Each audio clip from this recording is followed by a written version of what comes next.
Teman-teman, tisu yang saya pegang ini adalah tisu yang sudah saya pakai untuk membersihkan meja, mengelap kursi, dan tempat-tempat kotor lainnya. Nah, kira-kira bisa tidak kita memakai tisu yang kotor ini untuk membersihkan muka kita? Tentu tidak, bukan? Kalau kita pakai tisu yang kotor ini untuk lap muka kita, maka muka kita bukannya semakin bersih, malah muka kita akan semakin kotor, bahkan bisa merusak kulit kita.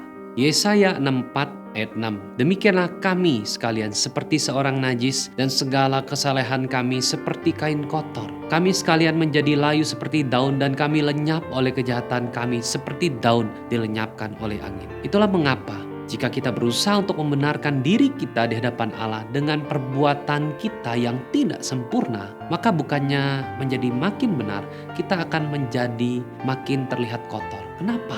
Karena kebaikan kita di hadapan Allah yang Maha Kudus itu seperti kain kotor.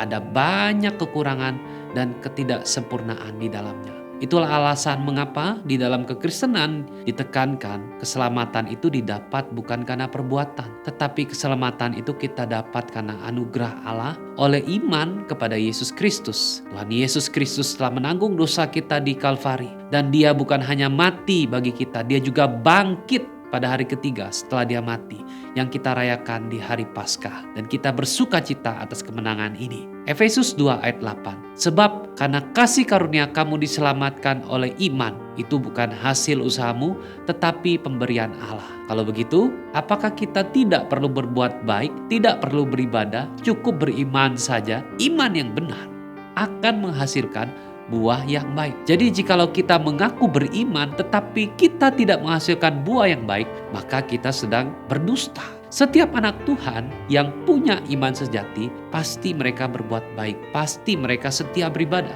pasti mereka akan melakukan kebenaran. Namun mereka tidak lagi menggantungkan keselamatan itu pada perbuatan mereka, pada ibadah mereka, atau kebenaran dari diri mereka sendiri. Mereka yang punya iman sejati menggantungkan keselamatan mereka kepada Kristus yang sudah mati dan bangkit mengalahkan dosa dan maut. Perbuatan benar adalah buah dari iman yang menyelamatkan. Masihkah kita menggantungkan keselamatan kita pada usaha kita sendiri? Apakah kita sudah punya iman yang sejati? Apakah kita sudah punya iman yang benar?